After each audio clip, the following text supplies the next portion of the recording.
Pitch Black. Okay. Chronicles of Riddick. Yeah. Now just regular Riddick.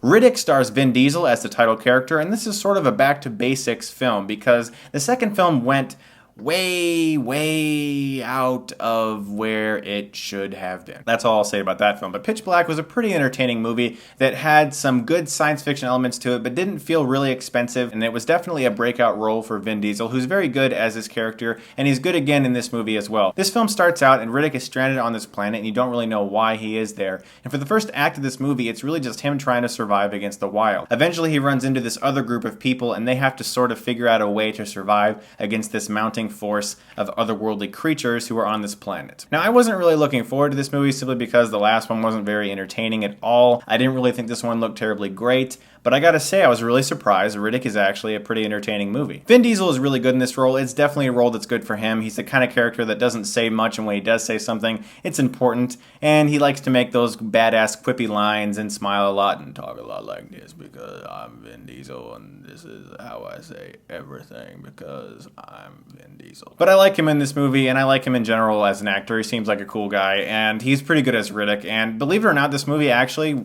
kind of surprised me. I didn't mind watching this movie at all. The first act of this movie, where it was just Riddick trying to survive on this planet against all of these bloodthirsty predators, I kind of loved it. I kind of wish the entire film was that way. It was sort of like the last half hour of Predator with Arnold Schwarzenegger, where he was just trying to survive in the wild, and there were all these things and the elements, and of course the predator creature against him. The first half hour of Riddick was like that, and I really wish the rest of the film had a similar tone, but once he did run into this group of soldiers, it all started to make sense, and you got a taste of why certain things happened, and I get that, and it's fine. I don't really think it derailed the film. I just think it possibly would have been a more entertaining film if the entire film was just Riddick against the elements. But really the last two acts of the movie is Riddick against the elements still. There's just more people involved. And so they cut away more from Riddick. He became sort of this shadow that could just strike out and then back into the shadows again. And I enjoyed that aspect of the film, but I did want to see a little more of him for that second act. And a few of the characters in that army were a little, okay, they're just sort of quirky people that don't really need to be there. But then some of them were pretty awesome. Like Katee Sackhoff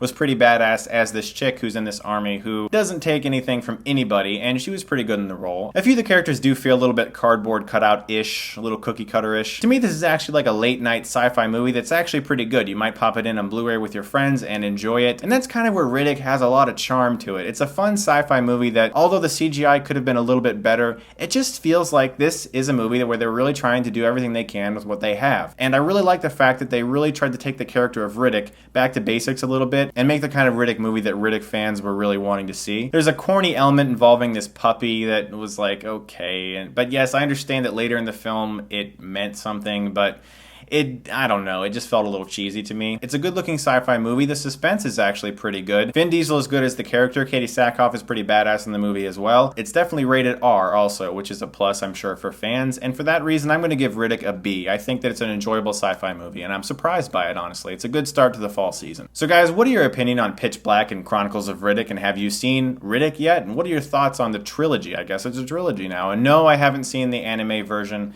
Not yet, in case you were curious. Guys, thanks as always for watching. I appreciate it. And if you like this, you can click right here and get Stuckmanized.